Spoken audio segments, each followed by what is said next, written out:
Muito bem.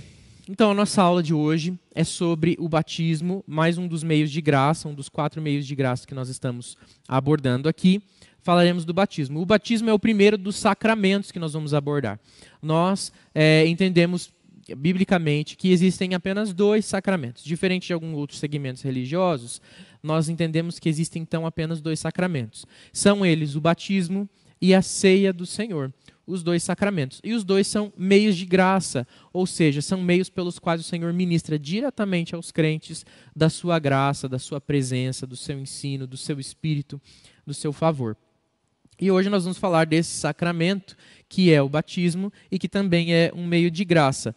Lembrando que os sacramentos, são considerados sacramentos, todos aqueles sinais santos que remetem, que nos levam a falar ou a lembrar, ou ainda mais a aplicar o pacto da graça sobre nós, instituído por Deus através de Cristo Jesus. Então, os sacramentos, eles são todos, os 2, instituídos por Cristo, confirmados em Cristo, e eles nos remetem, nos levam à compreensão e à prática espiritual que nos leva à compreensão da graça, do pacto da graça, da obra salvadora de Cristo Jesus. Então, de alguma maneira, eles vão ter essa representação, e existe sempre uma relação espiritual entre o sinal e o significado desse sinal.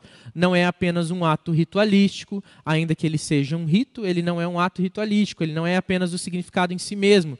Então, o batismo não começa e termina no dia em que você recebe a água sobre a sua cabeça. A ceia não começa e termina quando no momento do culto nós comemos do pão e bebemos do cálice. Ali há um selo, há um sinal, mas o significado é mais amplo e extrapola o ato em si. É maior do que o ato, porque existe algo espiritual por trás desse ato, que continua operando na vida dos crentes, independente do momento que eles estão praticando o ato. E é por isso que, por exemplo, a ceia nós podemos praticá-la semanalmente, mensalmente ou anualmente, que seja, e ela não perde o seu efeito, porque o efeito não está no ato em si, mas naquilo que o Senhor Deus faz através do ato. Mas ele nos institui, pede que nós pratiquemos esses atos, seja uma vez ou seja recorrentemente, como a ceia, ou uma vez só, como o batismo é na vida de cada um. Ele deve ser praticado e possui um significado. E ainda assim, esse significado, ainda que ele o rito fique preso ao tempo, como o batismo, por exemplo. Eu não lembro do dia do meu batismo. Por quê? Porque eu era um recém-nascido, eu era muito bebezinho. Mas a compreensão do batismo, ela deve perpetuar a nossa vida, independente do tempo que isso aconteceu na nossa vida. Então, se você foi batizado criança ou se você foi batizado adulto, a compreensão do batismo não deve ficar presa naquele tempo, naquele dia, naquela época que você foi batizado. E nem mesmo deve só permear os dias próximos ao dia do batismo, pelo entusiasmo, pela alegria, mas deve ser uma lembrança constante. Nós vamos abordar todos esses elementos aí, essas questões em volta do batismo também, né? Vale lembrar que os sacramentos, eles não estão atrelados na sua eficiência pela piedade de quem ministra, ou nem mesmo pela piedade de quem toma, mas pela ação pura e divina e totalmente poderosa do Senhor. Então, quem faz com que o ato do batismo ou o ato da ceia sejam válidos, sejam poderosos naquilo que eles operam, não é nem mesmo o pastor que o ministra, nem mesmo o irmãozinho que vai lá tomar a ceia, ou o irmãozinho que recebe o batismo, ou o pastor que pratica o batismo com aquele irmão. Mas é o Senhor, através do seu Santo Espírito, que opera e faz com que surta um efeito espiritual para além do ato em si na vida do irmão. Se nós formos atrelar, por exemplo, ao ministrante, ao pastor, teriam ceias que seriam eficientes, ceias que nem tanto, mas se a gente for bem honesto, nenhuma seria boa. Por quê? Porque nós somos pecadores, né? Não é porque o pastor ali ainda teve uma vida de oração e consagração que ele se torna tão especial a ponto de fazer com que a ceia surta efeito. Se ela também for condicionada àqueles que recebem, nós estamos pensando que na igreja, por exemplo, quando é ministrada a ceia, muitos irmãos recebem. Então a ceia ficaria santificando e santificando, porque aquele irmão está em oração, aquele irmão não, aquele irmão está numa vida de comunhão com Deus, aquele está meio mais ou menos, e aí a ceia ficaria condicionada a esses desculpe, a esses indivíduos, indo e voltando na sua eficiência, isso não faz sentido algum. Mas o Senhor Deus, que é pleno em todas as suas capacidades, que nos abençoa abundantemente, independente de quem nós somos, nos ama incondicionalmente, porque a condição do seu amor está nele mesmo e não em nós, mas na perfeição de quem ele é. Esse mesmo é quem opera através da ceia e do batismo, e que torna eficiente esse rito, esse ato espiritual praticado na Igreja de Cristo. Então, só dando aí uma abertura sobre sacramento, já que a partir de hoje nós vamos falar do batismo e na próxima aula sobre a ceia, que são os dois sacramentos. Embora não seja o nosso tema, vale a pena a gente lembrar exatamente sobre isso, né? Isso está descrito lá na nossa confissão de fé, no artigo 27. Você pode observar os sacramentos, como que eles funcionam, quem eles são. E pode ficar muito claro, muito evidente para você ali a explicação do que é esses sacramentos, né? Então, na Confissão de Fé de Westminster. O manual do culto, existe um documento, vamos falar desse documento aqui, que ele vai ser importante para nós, tanto hoje quanto na próxima aula, mas existe um manual que a Igreja Presbiteriana fez, né, formulou, que chama-se Manual do Culto. Esse manual é um livreto onde nós temos aqui atos litúrgicos. Eu não sei se vai dar certo eu fazer isso aqui que eu vou fazer. Acho que sim, né, Lucas? Ele tem aqui... Aqui? Ele tem aqui algumas conduções litúrgicas para que um ministro possa realizar, então, atos litúrgicos na igreja. Então tem formas para o culto dominical, forma para batismo de crianças, forma para batismo de adultos, profissão de fé, celebração de ceia, bênção matrimonial, ou seja, casamento, funerais de criança, forma de arrependimento público, investidura e ordenação de ministros, enfim, todas essas coisas aqui estão previstas no manual.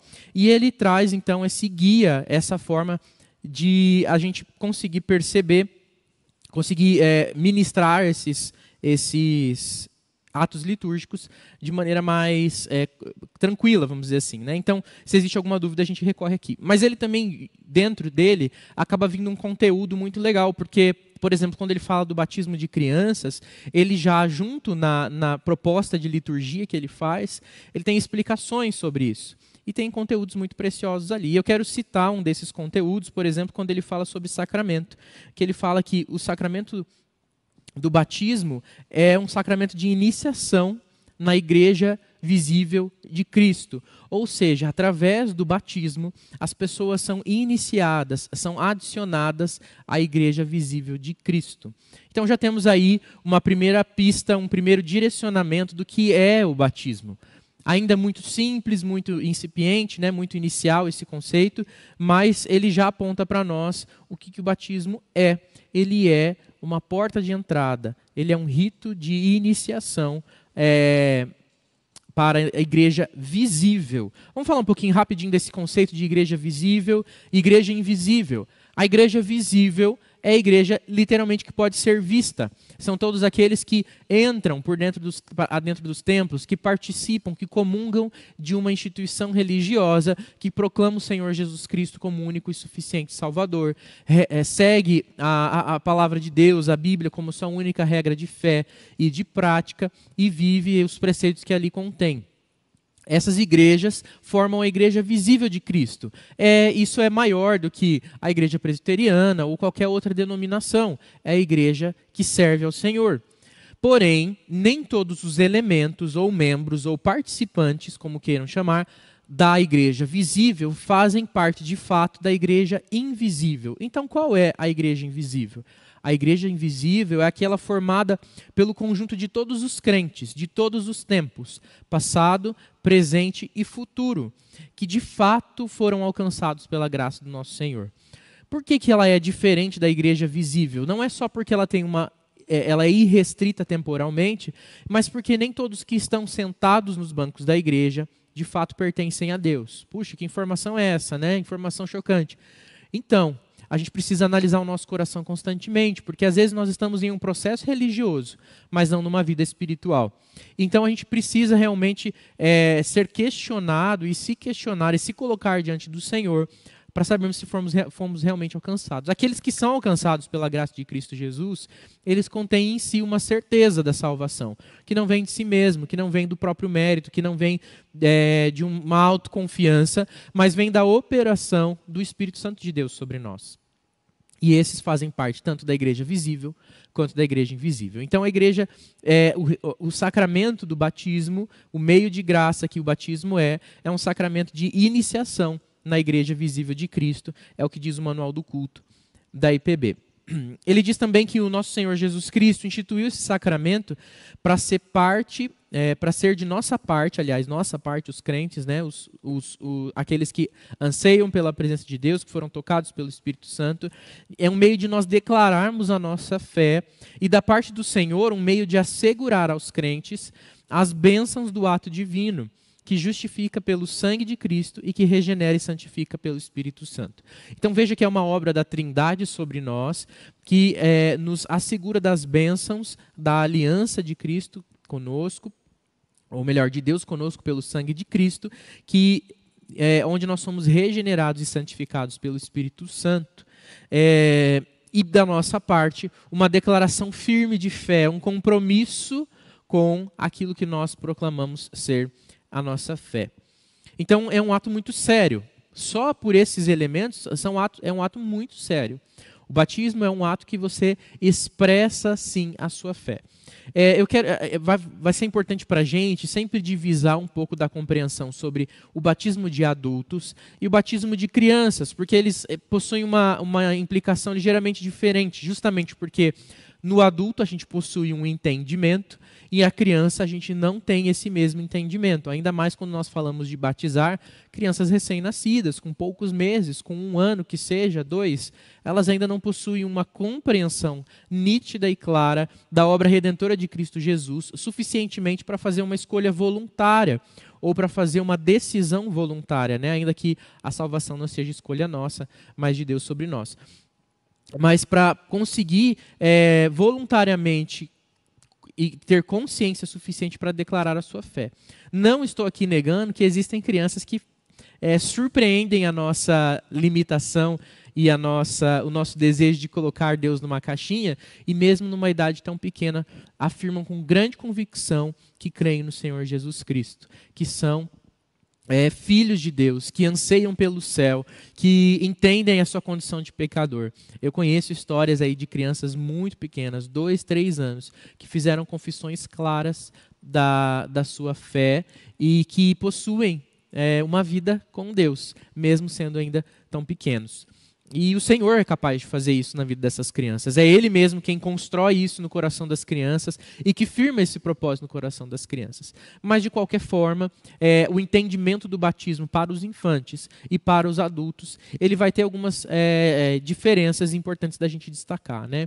Então, quando a gente fala, por exemplo, de ser um rito de entrada na igreja visível, isso se aplica tanto a um quanto ao outro. Mas quando a gente fala de uma posição de declaração de fé, ela está muito mais atrelada aos adultos do que das crianças. Um bebê não consegue declarar a sua fé.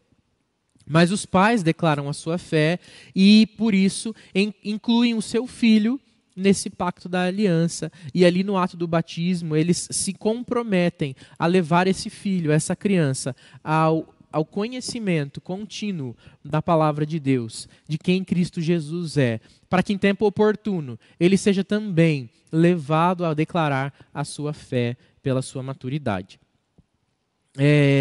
Então é isso que o batismo faz. Ou melhor, é isso que o batismo né? Não o que ele faz, mas o que ele é, o que ele significa, a entrada nossa na aliança, como parte do povo de Deus, como parte da promessa de Deus. Elas são, então, através do batismo, as pessoas solenemente admitidas na igreja visível e entram com Deus em uma aliança em que Ele promete ser o seu Deus e não só o seu, mas de toda a sua posteridade. E aí a gente vê, então, como é interessante essa questão do Deus que se move em direção a nós e nos concede um meio de nós sermos abençoados não só em nós mesmos, mas de também abençoarmos aqueles que são os nossos filhos, a nossa posteridade. Em Cristo Jesus, através do ato do batismo, pela aplicação do Espírito Santo, como obra do Deus Pai também, Deus Trino, né? Nós temos a oportunidade de incluir os nossos filhos na aliança, educando eles, abençoando eles através do ensino da palavra enquanto eles crescem.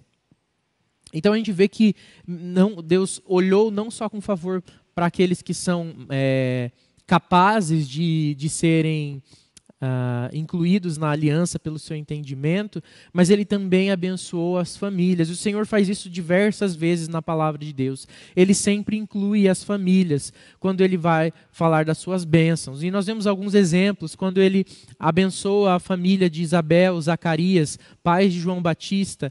Nós vemos ali uma operação sobre toda a família, onde eles concordam com o nome que vão dar para o filho, e existe claramente uma manifestação de Deus. Nós vemos Deus incluindo Jesus, incluindo as crianças, quando ele diz: deixar vir a mim os pequeninos, porque deles também é o reino dos céus, eles também fazem parte. Não é só dos adultos que compreendem, que conseguem falar, discursar, entender, desenvolver subjetividades, mas toda a família é bem-vinda no reino de Deus. Quando lá, já no Novo Testamento também, há o batismo daquele carcereiro que vê a situação de perder os seus presos, e na verdade eles ainda estavam ali junto com Paulo e Silas, e ele é batizado junto com ele toda a sua família, porque ali há um arrependimento. Então, a família é incluída por Deus nas bênçãos que ele concede.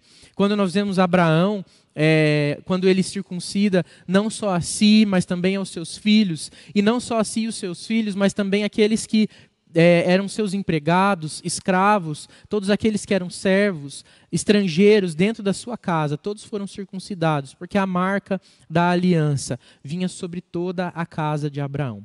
Então veja como, quando a gente tem uma posição clara sobre a nossa fé, quando nós manifestamos com clareza, declaramos em alto e bom som a nossa fé, não só nós somos abençoados, mas o Senhor abençoa através de nós todos aqueles que estão em nosso derredor, dentro da nossa própria casa. O ato do batismo, por isso, se torna um ato muito significativo, muito importante na vida do cristão, porque ele demonstra essa bênção sendo aplicada a toda a família, a toda a casa daquele que é um servo do Senhor. A palavra de Deus fala que o marido crente santifica o seu lar, a mulher crente santifica o seu lar, e por isso os filhos são abençoados também. Justamente porque a vida de fé e pureza e justiça, retidão e obediência ao Senhor dentro da casa faz toda a diferença.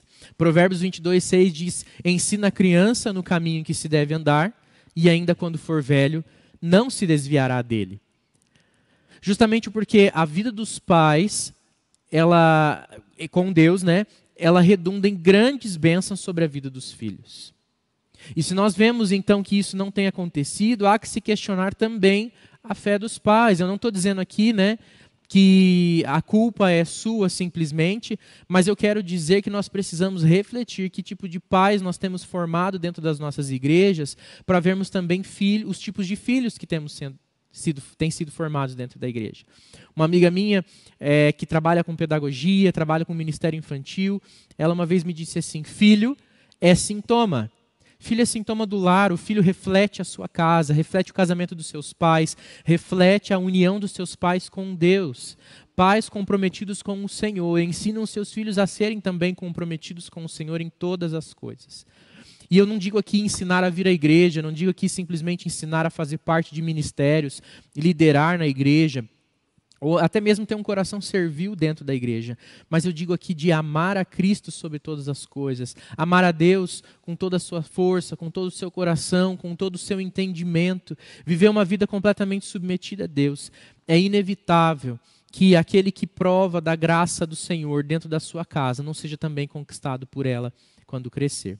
E a palavra mesmo aqui nos diz isso. Então, embora os filhos sejam também descendentes de Adão como nós, e também são pecadores, contêm no seu coração a necessidade de receberem Cristo Jesus como seu Salvador, debaixo dos seus pais, crentes, convictos e transformados, que vivem pelo Espírito, eles são também abençoados por Deus. E por isso podem fazer parte do pacto, do povo, da aliança que Deus faz com o seu povo. E receber das bênçãos que essa aliança tem. E é nisso, eu já vou dando aí algumas pistas do que é que o batismo está associado. Diferentemente do batismo que tinha, por exemplo, lá em João Batista, nós vemos que o batismo que Cristo Jesus institui, ele não é um batismo de conversão, de arrependimento de pecados, mas de entrada no pacto da aliança,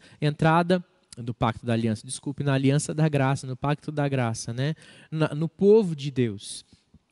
A Confissão de Fé de Westminster, já agora no capítulo 28, fala para a gente que o batismo é um sacramento do Novo Testamento, instituído por Jesus Cristo, não só para solenemente admitir na igreja visível a pessoa batizada, mas também para servir-lhe de sinal e selo do pacto da graça, da sua regeneração, da remissão dos pecados e também da sua consagração a Deus por meio de Cristo Jesus, a fim de andar em novidade de vida. Este sacramento, segundo a ordenação do próprio Cristo, há de continuar em sua igreja até o final do mundo. Então, quanto que Cristo Jesus institui esse batismo,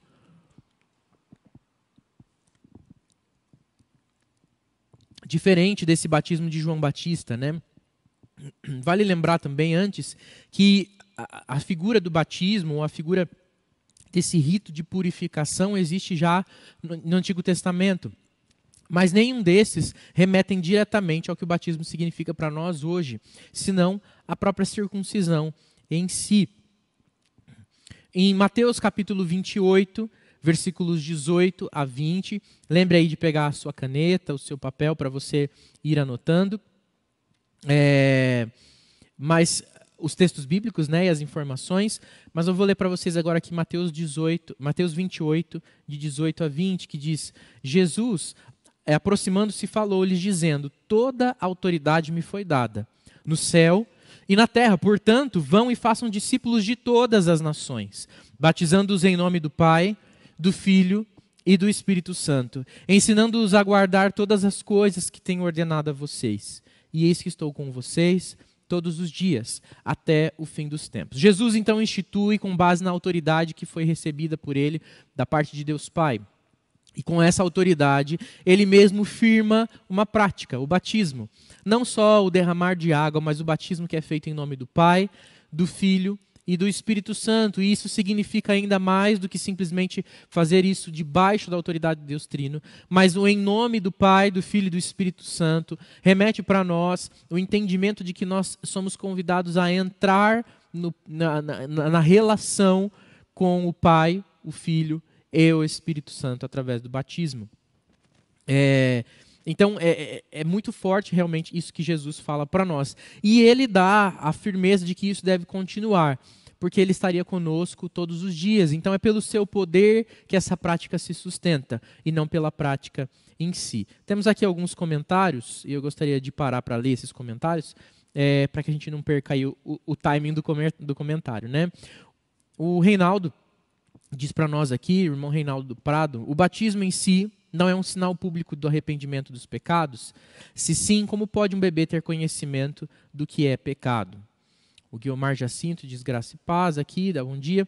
Pastor Tiago responde, diz assim: bom dia, Reinaldo. Para nós, o batismo não é um sinal público do arrependimento.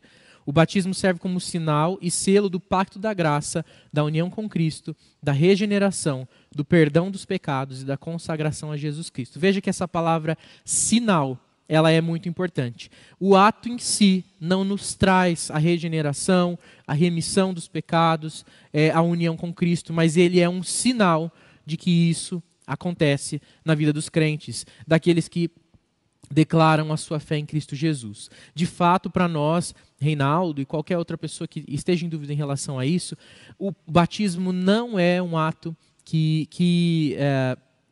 que demonstra, né, um ato público de arrependimento de pecados. Esse era o batismo de João Batista, mas que em Cristo Jesus não é mais o mesmo.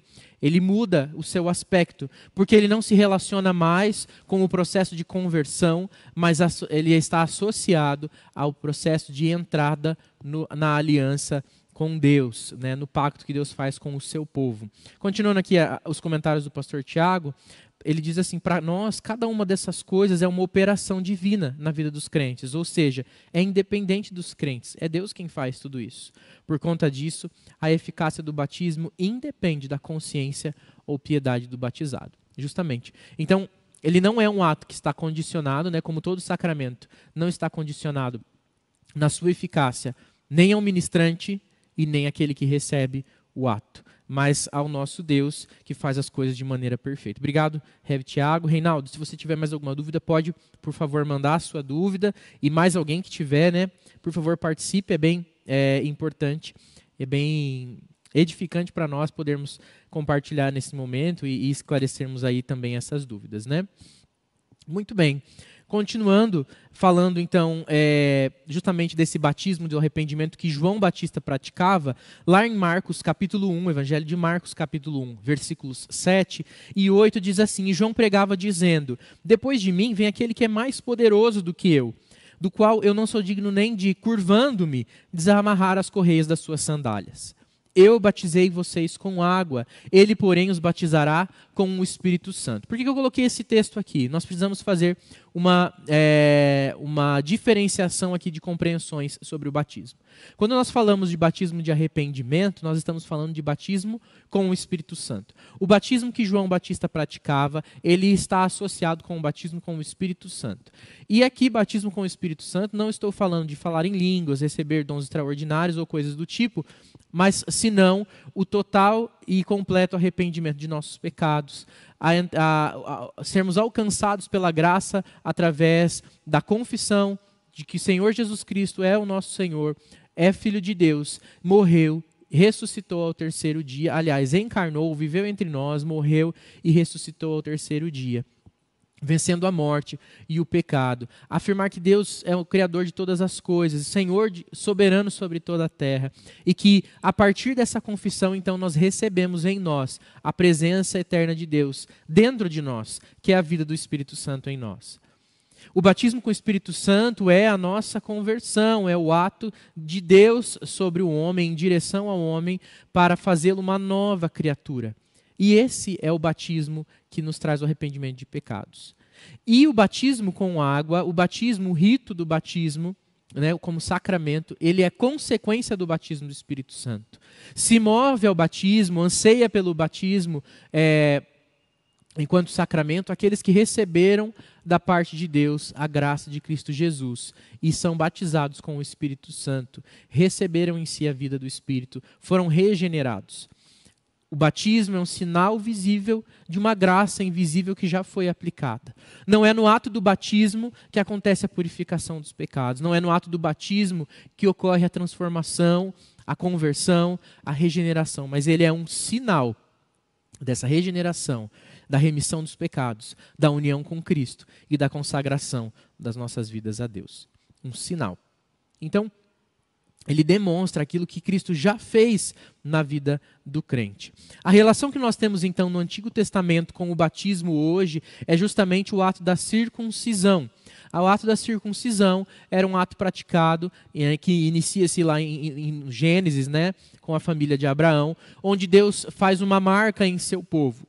Os meninos deviam ser ao 8º dia circuncidados, ou seja, a carne do seu prepúcio deveria ser cortada. E esse era um sinal físico de que eles pertenciam à aliança de Deus. Ao 8º dia, ou seja, ele não tinha compreensão nenhuma.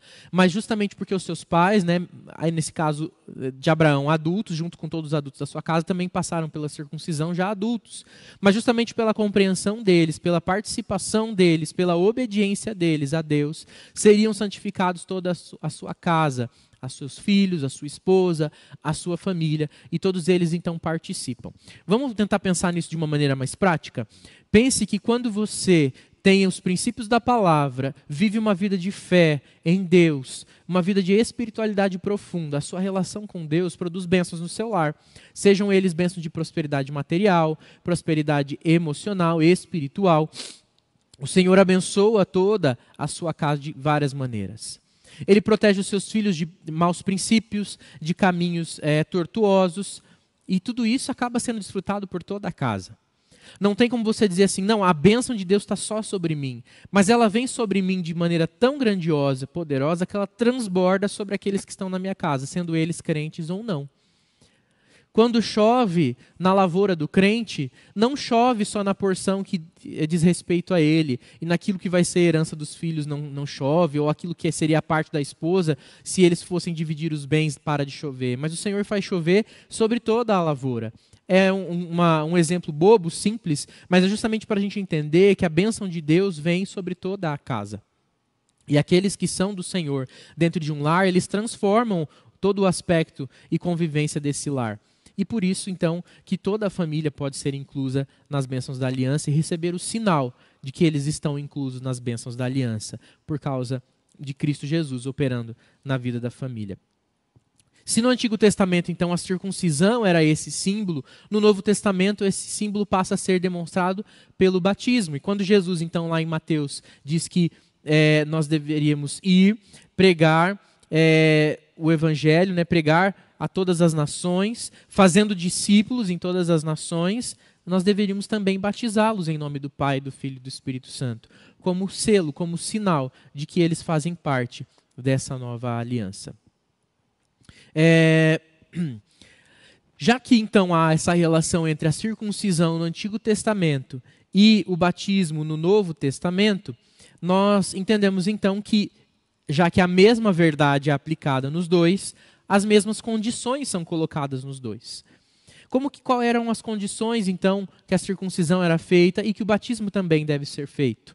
Todos os adultos que confessaram a sua fé em Cristo são alvo da circuncisão, e junto com eles todos os seus filhos menores. E as famílias todas então são inclusas na bênção. Aqueles então que possuem a fé nas promessas de Deus, foi isso que Abraão tinha, fé nas promessas de Deus, que cria nas promessas de Deus, ele também era alvo da circuncisão. Ou seja, ele era incluso na circuncisão e por isso ele também deve ser incluso pelo batismo. Quero convidar você a abrir comigo lá no livro de Gênesis, capítulo 17. Gênesis, capítulo 17, versículos 9 a 14. Diz assim, Gênesis 17, 9 a 14. Disse mais Deus a Abraão: guardarás a minha aliança, tu e a tua descendência, no decurso das suas gerações. Esta é a minha aliança, que guardareis entre mim e vós e a sua descendência. Todo macho entre vós será circuncidado.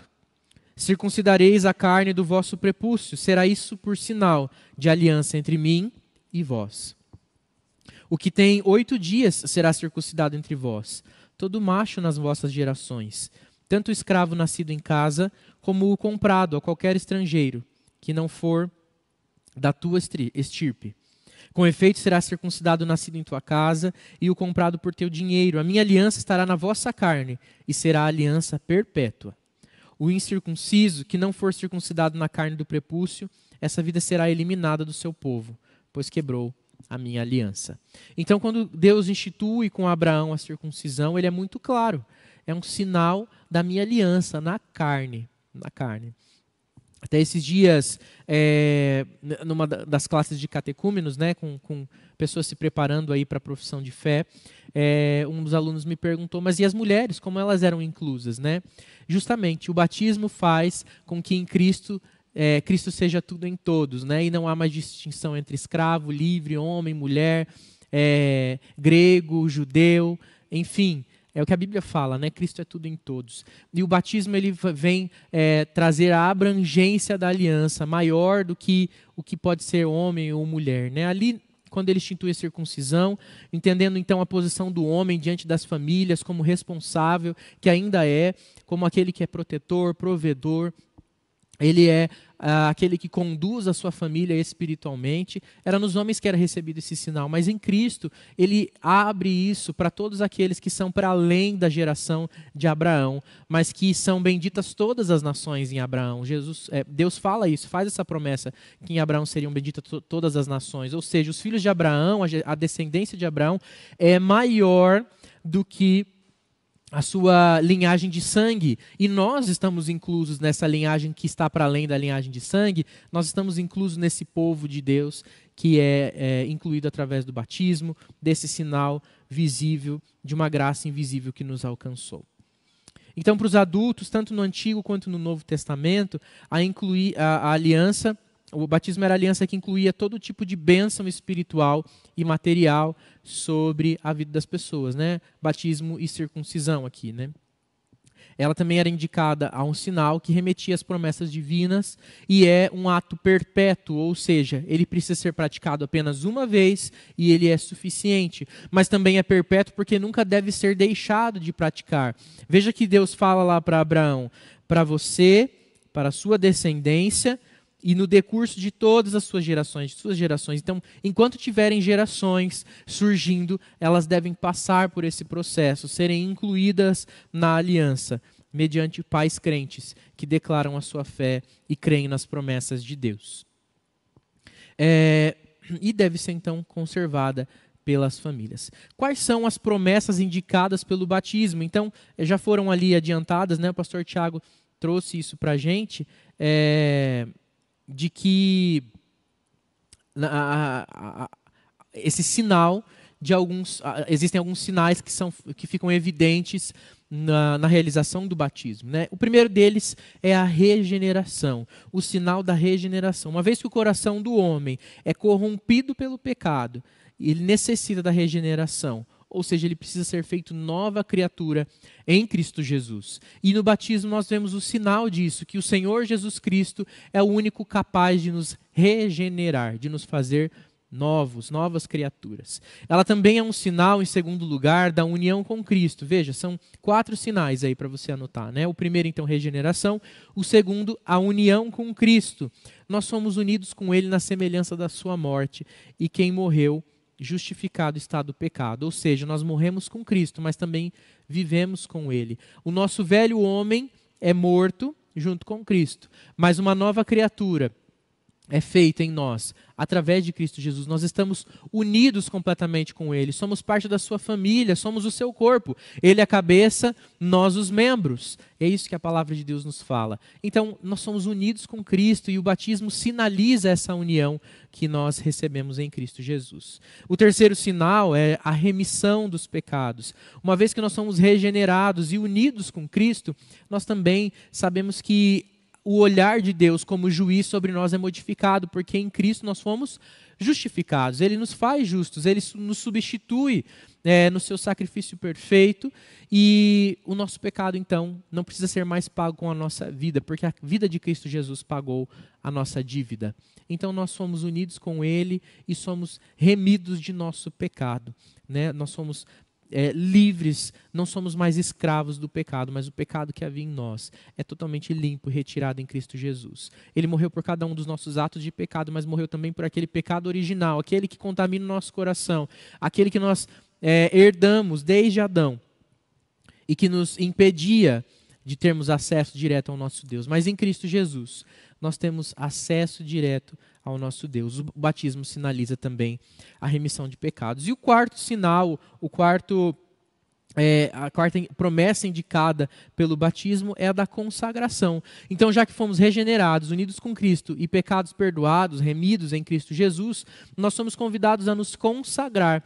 O batismo também sinaliza uma resposta do homem a Deus diante de toda a obra maravilhosa que Ele fez. Ele só pode dar esse passo, esse quarto passo, essa indicação dessa promessa, justamente porque Ele primeiro foi alcançado, remido, unido com Cristo, transformado, regenerado em Cristo Jesus. E então ele se diz disposto a consagrar a sua vida, a viver uma vida santificada, em processo de santificação, pureza e consagração total a Deus. E é nesse ato nesses sinais dessas 4 promessas, que são atos que nós nos comprometemos antes mesmo do momento do batismo, do derramamento das águas, nós ali sinalizamos esses compromissos. É que a nossa família toda é abençoada. Aquele indivíduo que é remido, consagrado, unido com Cristo, regenerado, ele abençoa toda a sua família pela presença de Deus na sua vida.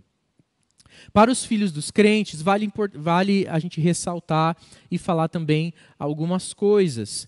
Primeiro, é que eles devem ser batizados na infância. Uma vez que, se os seus pais são crentes, ainda que um deles somente seja, eles devem ser incluídos no pacto da aliança. Seus pais, como homens e mulheres responsáveis, né, eles devem, então, se comprometer diante da congregação e diante de Deus a criar os seus filhos debaixo da palavra.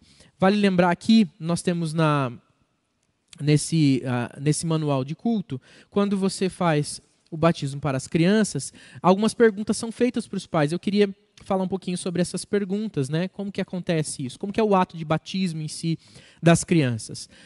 Já que o ato do batismo dos adultos, geralmente ele é precedido, melhor dizendo, pela profissão de fé, ou seja, primeiro você professa a sua fé e por isso você é batizado. Mas já quando é criança, primeiro você é batizado, para depois de adulto professar a sua fé. Porque o batismo da criança é um compromisso dos pais, então, de abençoá-los enquanto parte do pacto de Deus com o seu povo. E as perguntas são simples, mas elas são perguntas de fé. E a primeira delas é: você crê em Deus Pai Todo-Poderoso, Criador do céu e da terra? Os pais devem afirmar que creem para que possam batizar os seus filhos. Também se pergunta: crê que Jesus Cristo é o seu único Filho, nosso Senhor, foi concebido por obra do Espírito Santo, nasceu da Virgem Maria, padeceu sob o poder de Pôncio Pilatos, foi crucificado, morto, sepultado, ressurgiu dos mortos ao terceiro dia, subiu ao céu, está assentado à mão direita de Deus Pai Todo-Poderoso, de onde há de vir para julgar vivos e mortos? Bases de fé, o nosso credo, partes do nosso credo que são perguntadas aos pais. Creem no Espírito Santo, uma só igreja universal, na comunhão dos santos, na remissão dos pecados, na ressurreição do corpo e da vida eterna? E eles devem responder afirmativamente. E aí eles começam então, diante da declaração de fé que eles possuem, eles precisam então se comprometer em como vão fazer isso com o seu filho. Prometem que se o Senhor Deus conservar a vida do filho de vocês até a idade da razão, vão instruí-lo na crença seguida pelo povo de Deus, como ensinada pelas Escrituras, um compromisso seríssimo que os pais fazem no ato do batismo. Prometem ensiná-lo a ler, para que venha a ler por si mesmo na Santa Escritura, orar por ele e com ele, servir vocês mesmos de bons exemplos de piedade e de religião, e se esforçar por todos os meios designados por Deus, para criá-lo na disciplina e na correção do Senhor. Mais uma vez, afirmações muito sérias, muito profundas, em que os pais fazem com os seus filhos. Prometem ler a Bíblia com ele e trazê-lo à igreja com assiduidade, ensiná-lo desde a mais tenra idade, respeitar o culto divino e participar dele? Essas são as perguntas feitas aos pais. Os pais fazem então um compromisso de renovar a sua fé para que o seu filho permaneça também ensinado em Cristo Jesus, na palavra, no amor a Deus, para que ele um dia, na sua idade da razão, possa também declarar a sua fé. Então, não é simplesmente um rito. Às vezes as pessoas acabam trazendo seus filhos por um hábito, por um costume, por uma tradição, para serem batizados, mas é um profundo compromisso. É por isso que aqueles que são batizados na sua infância, eles precisam ser filhos de pais crentes, ou de pelo menos um pai ou uma mãe crente, porque esse compromisso é feito. Eu quero fazer aqui um parênteses, né, importante, que também diz respeito da nossa prática. Na igreja presbiteriana nós não temos a prática, o hábito, ou pelo menos não é de praxe da igreja presbiteriana, adotar o uso de padrinhos. Você vai falar para mim: mas eu já vi igrejas que fazem uso de padrinhos. Mas não é a prática presbiteriana. Ela pode ter se desenvolvido como tradição em algum local, mas não é a prática presbiteriana. A prática nossa é um entendimento de que não há necessidade de você colocar amigos, um casal de amigos, tios, parentes próximos que sejam, para que eles sejam, para apadrinhar o seu filho como responsáveis pelo seu filho caso aconteça alguma coisa com você, mãe e pai. Mas nós entendemos que também o ato do batismo é um ato que deve sempre ser feito na presença da congregação, ou seja, da igreja de Cristo, porque ela também se compromete, junto com os pais, em caso eles venham a faltar, ela também é responsável para que essa criança seja criada nos caminhos do Senhor, para que ela seja protegida, para que haja provisão a ela, para que ela jamais fique abandonada. Então, se você vem batizar o seu filho, não se preocupe em escolher padrinhos. Você tem uma igreja inteira que deve apadrinhar o seu filho. Isso também é uma responsabilidade grande para a igreja, que deve cuidar, se responsabilizar pelas crianças que possuem no meio da sua congregação. A gente não pode ignorar as crianças. Criança não é problema, criança não é dificuldade, criança não é incômodo, criança é uma bênção no meio da igreja. E nós devemos olhar com esse olhar para as nossas crianças, de cuidado, de amor, de instruí-los. Eles ainda estão aprendendo, eles ainda têm tantas dificuldades. Nós temos. Imagine eles, na sua compreensão, na sua simplicidade, precisam ser guiados, instruídos, exortados constantemente. Os pais, então, podem tranquilizar o seu coração e a igreja deve, então, tomar a atenção de que os seus filhos, são responsabilidade também da igreja como um todo. A igreja se compromete também no ato do batismo. Vale lembrar que o filho batizado não está garantido de sua salvação. O batismo não garante a salvação do infante, porque ele não é um ato de arrependimento de pecados, sinal de conversão, mas ele é um sinal das promessas de Deus para a vida do seu povo. Mas o batismo traz a eles a consciência da necessidade de passar pelo verdadeiro batismo, o batismo com o Espírito Santo, que nós falamos no início. Um apelo para confessar publicamente os termos da aliança quando eles chegarem na idade da razão. Mas o batismo torna sim o seu filho, um membro do povo da aliança, que vive numa atmosfera das leis e promessas do Senhor para a vida do seu povo. Vamos falar um pouquinho sobre as formas de batismo. O nosso tempo está aí ligeiramente apertado, mas eu creio que é importante. Eu convido você a ficar um pouquinho mais aí comigo, nem que você vá já começando a mexer nas panelas aí para preparar o almoço, mas deixa o seu celular ligado, a sua televisão com o volume alto aí para você ir acompanhando a nossa aula, porque é realmente importante. Sobre formas de batismo, esse com certeza é um assunto que muitos vão ter curiosidade. Por que a igreja presbiteriana não batiza por imersão, ou seja, mergulhando o indivíduo? Por que a gente não tem uma pia batismal, ou melhor, um tanque, de batismo?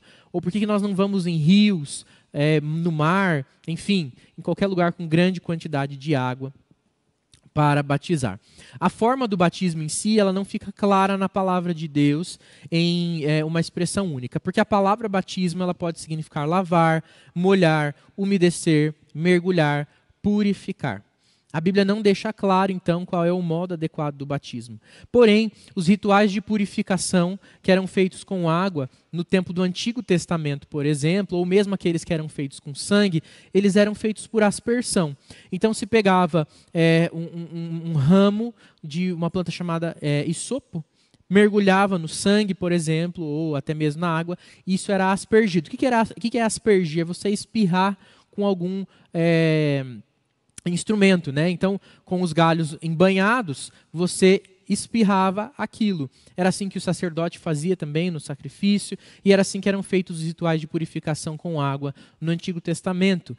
Já que vem de um hábito cultural e religioso, a aspersão, é muito mais fácil, mesmo no Novo Testamento, nós acreditarmos que esse mesmo entendimento passa para o batismo e que ele fosse feito por aspersão. É mais natural nós entendermos assim. Uma vez então que o elemento utilizado para batismo é a água, não é suco, não é álcool em gel, é água. O Senhor Jesus Cristo institui ali o batismo, e ele é feito com água. Feito por um ministro do Evangelho, legalmente ordenado, ou seja, o batismo só pode ser ministrado por um ministro do Evangelho, um pastor ordenado, e que deve ser feito em nome do Pai, do Filho e do Espírito Santo. A Confissão de Fé de Westminster, no capítulo 28, no artigo 3, diz para nós que não é necessário imergir o candidato na água, mas o batismo ministrado o batismo é ministrado derramando ou se aspergindo a água sobre a pessoa, Então, não há necessidade de mergulhar. Por que não há necessidade de mergulhar? Justamente porque não é a água que surte efeito no batismo, mas é um ato divino, é um ato espiritual. A água é simbólica. Então, se for um pouco ou se for muita água, não faz diferença. O reverendo Augusto Nicodemos costuma brincar, se tem o batismo por imersão, então se molhar até o joelho adianta? Não, não adianta. Na imersão, se eu molhar até o peito adianta? Não adianta. Se eu molhar até aqui em cima da cabeça, não molhar o topo da cabeça? Não adianta. Ele falou, então, por isso que a gente batiza por aspersão, porque o topo da cabeça é o que faz a diferença, né? Mas uma brincadeira, mas justamente para dizer que a quantidade de água em si não é o que denota a eficiência do batismo. Porque se nós colocarmos no rito o significado, nós tiramos de Deus o verdadeiro significado. E a água permanece sendo água, ela não é mais especial enquanto água, ela não é uma água diferenciada, não é uma água que se sobrar e eu tomar um gole, eu vou receber coisas diferenciadas, porque o significado do sacramento está justamente na aplicação espiritual feita pelo Senhor no ato do batismo, do sinal das suas promessas. São as promessas de Deus que valem e não a água do batismo. E é por isso que a gente pode entender também que aquele que não é batizado, embora esteja pecando porque desobedece uma ordenança do próprio Cristo, ele não vai ser excluído da salvação por causa da falta do batismo. Então, se há possibilidade de batizar, é negligência de um indivíduo diante do Senhor, é desobediência, rebeldia, ele não ser batizado. Porém, se há, por alguma circunstância, um motivo de força maior, ele não for batizado, ou uma conversão que acontece num período de morte, e a gente sempre gosta de lembrar do exemplo do ladrão ao lado de Jesus Cristo na cruz, que se arrepende ali mesmo, reconhece o Senhor Jesus Cristo como Salvador. Ali não há tempo de batismo, profissão de fé, prática da ceia, nada disso. Mas o Senhor Jesus diz para ele, ainda hoje estarás comigo no paraíso. O Senhor Jesus é que é eficiente e suficiente para ministrar as suas promessas e as bênçãos do batismo. Então, nós não precisamos nos preocupar com a quantidade de água, porque isso é um símbolo. Um símbolo daquilo que o Senhor Jesus Cristo faz espiritualmente nas nossas vidas. Há um conceito interessante também do porquê ser usada a água. E, por exemplo, quando nós vemos o batismo de Jesus, que João Batista faz, é feito no Rio Jordão. João Batista batizava no rio as pessoas no Rio Jordão. E existe um conceito interessante aqui que aparece na palavra de Deus várias vezes, que é o conceito de água viva. Existia, então, uma forma de expressar que toda água corrente, ou seja, vinda de rios, vinda de nascentes, de córregos, ou até mesmo ali do mar, né, na sua agitação, essa água corrente era chamada de água viva. Eles entendiam que ela tinha, então, justamente por ser corrente, por ser viva, entre aspas, ela tinha uma capacidade de purificação, de limpeza, e por isso que era usado a água viva para o batismo. Mas o significado da água viva, ele é bem mais profundo. Quando a gente começa a observar, por exemplo, no Antigo Testamento, quando se fala de águas que se movimentam, águas que correm, nós encontramos, por exemplo, o Salmo 1, que fala que aquele que permanece na lei do Senhor, nela medita de dia e de noite, será como uma árvore junto a torrentes de águas. Desculpe. Junto a correntes de águas. Então, essa água está associada à busca pela presença de Deus através dos seus mandamentos, da sua lei, da sua palavra. Aquele que é nutrido por correntes é nutrido pela palavra. Nós vemos também que em Provérbios capítulo 18, versículo 4, diz que aqueles que... Vamos abrir lá e olhar juntos, né? Provérbios capítulo 18. Versículo 4. Ele fala sobre nós sermos como águas profundas. Águas profundas são as palavras da boca do homem, e a fonte da sabedoria, ribeiros transbordantes. As palavras na boca do homem são como águas profundas, e fonte de sabedoria, ribeiros transbordantes. Então, mais uma vez, a água corrente sendo associada àquilo que se fala, ao discurso, à palavra. Então, o significado dessa água viva também passa pela ideia de algo que nos nutre e que nos alimenta. E não qualquer coisa, mas a própria palavra. Aquele que não nascer da água e do Espírito. E aí nós vemos uma junção de coisas, a água e o Espírito. O Espírito é aquele que vivifica o homem, a água é o símbolo da purificação. E a pureza do homem vem não pela água, mas pelo que ela significa, a palavra. A palavra. Se nós queremos ter o nosso coração avivado ou reavivado em Deus, nós precisamos buscar na palavra. As águas correntes, a água viva que realmente nos transforma, não é a água do batismo. Então, ser batizado não vai fazer com que seu filho não morra pagão, que é uma compreensão também popular. Ou não vai fazer com que você morra sem religião ou morra sem Deus. Se não há uma verdadeira compreensão da palavra, o seu coração jamais será como uma árvore plantada junto a um ribeiro de águas. A sua boca jamais será como águas profundas, que transbordam sabedoria, como os rios correntes, transbordantes. A gente precisa buscar, então, essa água verdadeira. João 7:37 a 39 diz para nós que ao buscarmos o Senhor, ao expressarmos, ao sermos cheios do Espírito, do nosso interior fluirão, jorrarão como águas vivas. A palavra de Deus, através do seu Espírito Santo. O batismo, então, em si, não tem esse poder, mas nos lembra do poder da palavra de Deus, que transforma a nossa vida. O conhecimento de Cristo Jesus é que transforma todas as coisas, e esse é o verdadeiro batismo, que deve acontecer antes mesmo do sacramento, do batismo, do derramar de água sobre a cabeça de um batizado.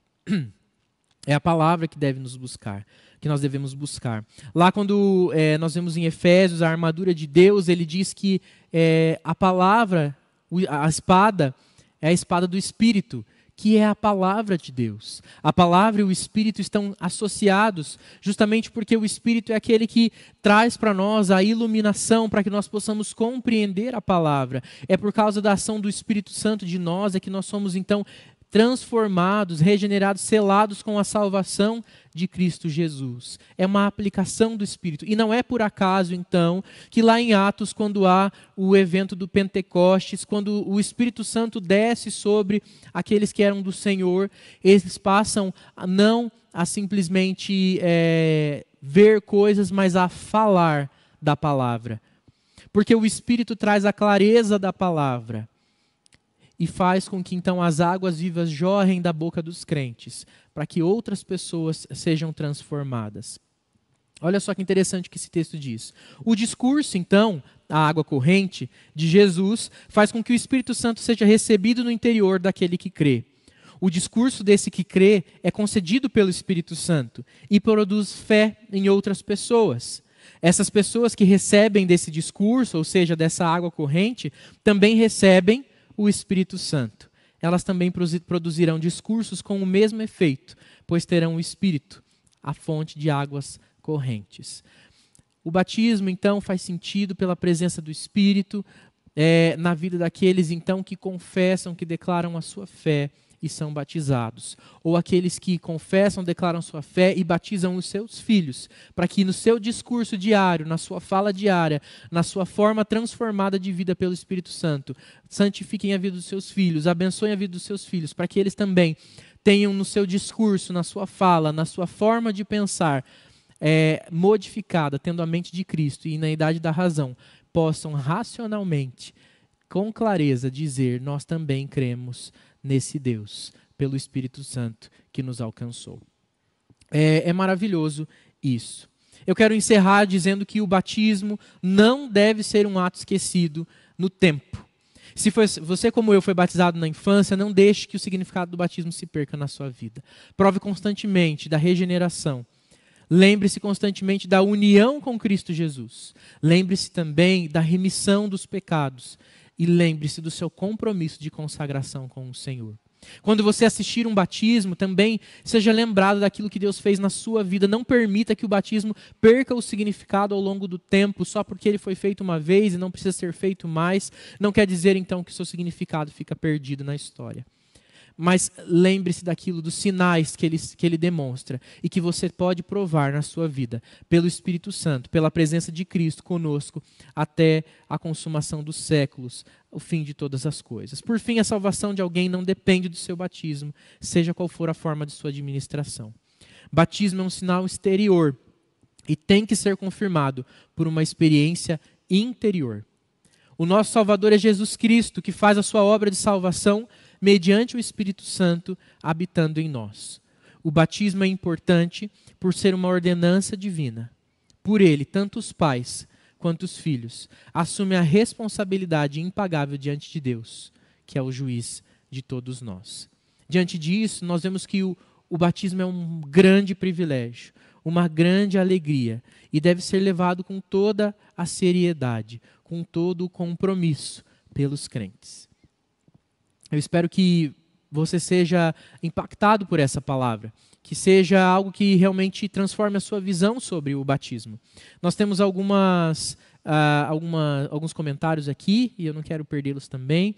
Nosso irmão Cleuber, direto lá do Canadá, acompanhando a gente, um bom dia. Diz aqui, Pastor Lucas, vejo que os pais têm uma responsabilidade muito grande em dar continuidade do ensino e apresentação de Deus aos seus filhos, sem dúvida.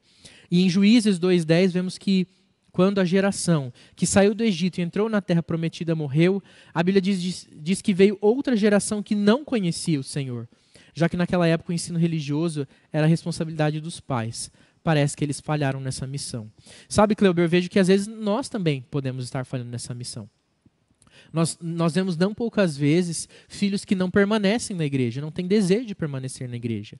E isso é uma acusação contra nós mesmos, pais, né? Eu não sou pai ainda, mas me sinto chamado à responsabilidade para quando eu for, estar atento a isso. Será que nós não temos levado nossos filhos a uma vida religiosa e não a um compromisso com Deus? Mas será que nós entendemos a profundidade da relação com Deus? E não de sermos serviçais simplesmente do Senhor, como se fôssemos funcionários do reino e não cidadãos desse reino? É muito grande a responsabilidade dos pais sobre os filhos, de constantemente ensiná-los e de colocar o olhar deles não sobre si, mas sobre Jesus Cristo. Dizer, olha, nós vamos falhar, mas o Senhor Jesus permanece o mesmo, mas nós vamos juntos caminhar. Falta os pais converterem o seu coração aos filhos e os filhos aos pais. Essa relação está distanciada, mas porque existe também uma relação muito religiosa e pouco espiritual. O Cleuber ainda diz aqui, o sentido desse verso tem a ver com que não conheciam os milagres e a operação de Deus no meio do povo. Acho que pode ter um sentido duplo, um significado duplo aqui, Cleuber. Tanto de não conhecerem, de não terem testemunhado, quanto de também não conhecerem aquilo que Deus fez porque eles não ouviram dos seus pais. Veja que a ordenança é que os pais deveriam falar enquanto caminhavam, enquanto trabalhavam, ao sentar, ao levantar, na hora de dormir. A palavra deveria ser constante e presente na vida das crianças pelos seus pais, na insistência mesmo do ensino. Mas se eles não tiveram esse contato da parte dos pais, eles não conheceriam nem os feitos por ouvir falar, muito menos por testemunhar, porque eles não viveram nesse tempo. Mas se eles ouvissem o testemunho, eles saberiam então do que Deus tinha feito. A Bíblia não afirmaria que eles não conheciam aquilo que não conheciam o Senhor.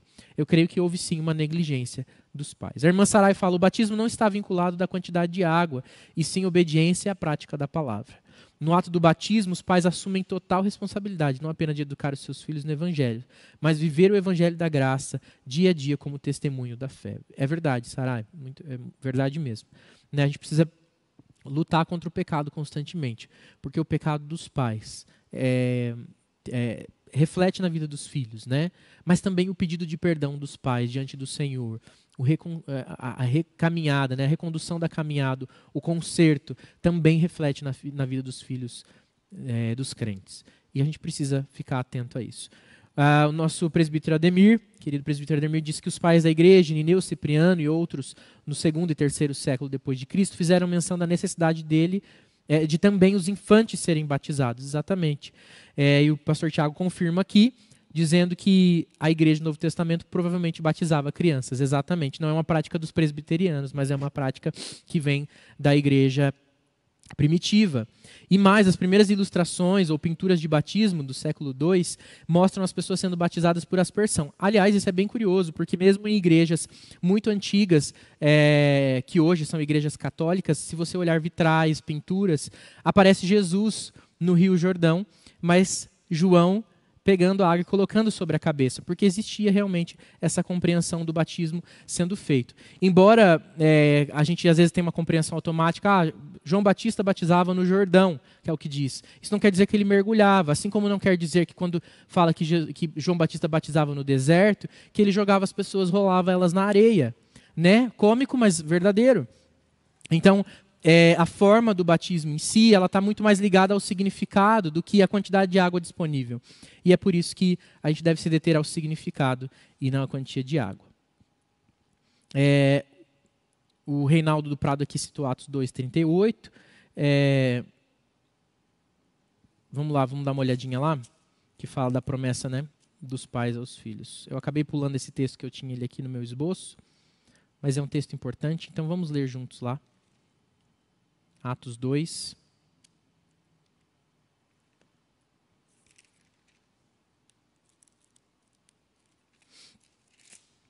(38 e 39), que diz assim para nós.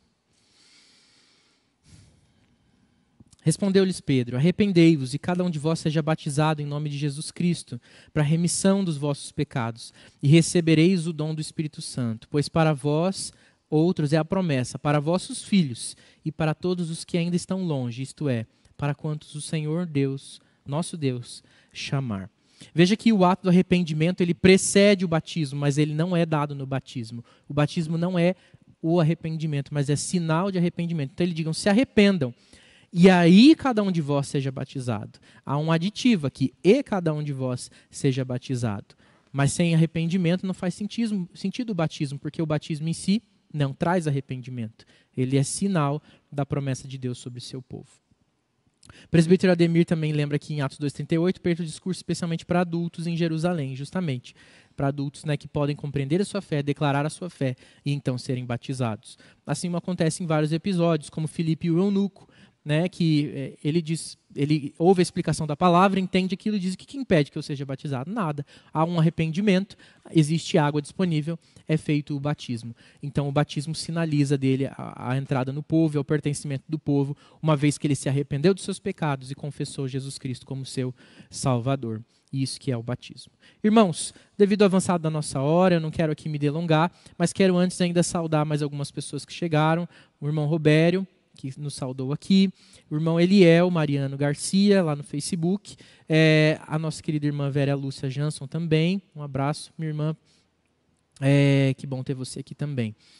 E agradecer pela presença de vocês, por nós podermos juntos aprender sobre o batismo, e lembrando que hoje às 19 horas nós temos a transmissão do nosso culto de adoração a Deus, aqui mesmo, nesse mesmo canal. O link, inclusive, já está disponível aqui no canal.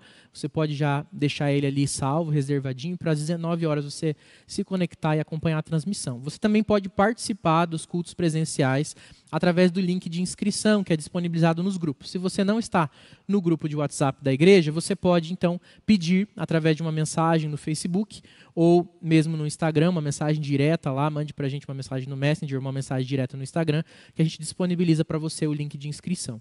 Eu não sei exatamente informar para vocês como que está a quantidade de vagas nesse momento, mas provavelmente a gente tem aí algumas vagas restantes, ainda dá tempo de você vir e participar presencialmente. Do contrário, você pode participar da sua casa também, assistindo a transmissão e prestando culto ao Senhor através do culto prestado aqui também. Que o Senhor Deus abençoe as nossas vidas, conduza o nosso coração, nos dê cada vez mais a compreensão, e eu estimulo você a procurar mais ler sobre o batismo. Leia a Confissão de Fé de Westminster, lá a partir do capítulo 27 fala dos sacramentos, 28 fala especificamente sobre o batismo. Leia também os catecismos maior e menor, né? O catecismo maior vai ter aí uma abrangência maior sobre o assunto. E procure na palavra mesmo a compreensão sobre esse assunto para que você tenha mais clareza. Se você tiver dúvidas, a gente também fica à disposição de esclarecer você mesmo depois que a nossa aula acabar. Mas eu desejo muito que Deus abençoe a sua vida, abençoe o seu domingo. Eu quero convidar você a orar comigo mais uma vez para nós encerrarmos o nosso tempo de aula de hoje. Vamos orar? Muito obrigado, meu Deus, por esse tempo de aula, pelo ensino da Tua palavra, pela verdade do Teu Evangelho, pela verdade do que o batismo é, de acordo com aquilo que a Sua palavra ensina. Que nós possamos, Deus, desfrutar dessa verdade, jamais nos esquecermos daquilo que o Senhor sinaliza através do ato do batismo, seja ele feito na nossa infância ou seja ele feito na nossa vida adulta. Que nós possamos, Deus, a partir da responsabilidade que recebemos e da compreensão que temos pela palavra, pela água viva que corre no nosso coração, a palavra do Senhor, a vivificação do Espírito, nós possamos também testemunhar aqueles que estão perto de nós, a nossa posteridade, os nossos filhos, os nossos familiares, e eles também sejam abençoados com as bênçãos da aliança do povo de Deus. E que eles possam também, em tempo oportuno, testemunhar daquilo que o Senhor é, confessar com seus lábios aquilo que o Senhor tem feito também na vida deles, pelo testemunho que eles provam das nossas vidas, Pai. Tem misericórdia de nós, porque o nosso testemunho muitas vezes é falho, nós somos muito negligentes, mas precisamos ser transformados, Pai. Muitas vezes as pessoas não provam do Senhor Jesus, porque a nossa vida também não demonstra nenhuma transformação. Somos tão iguais, tão insípidos, tão fracos, tão superficiais no Evangelho, que às vezes não parece que nós provamos de nada diferente, mas o Senhor Jesus pode sim nos fazer, pelo seu Espírito Santo, diferentes em Deus, que irradiam, que brilham da glória do Senhor, e as pessoas têm as suas vidas transformadas e perguntam: quem são estes? Quem são estes que são tão diferentes? Que eu quero também conhecer desse Deus. Que as pessoas possam ter o desejo de conhecer do Senhor, sejam eles nossos filhos, ou as pessoas que estão à nossa volta no nosso dia a dia, pelo testemunho que nós damos da vida do Senhor em nós. Tem misericórdia das nossas vidas, abençoa a sua igreja, aqui na Igreja Presbiteriana Tarumã, e toda a sua igreja espalhada pela face da terra, Senhor. Que o Senhor abençoe, sustente e traga para o meio do seu povo aqueles que o Senhor mesmo já escolheu de antemão para serem seus filhos. Em nome de Jesus é que eu oro, agradecido. Amém. Que Deus abençoe a sua vida. Até a nossa próxima aula. Um excelente domingo.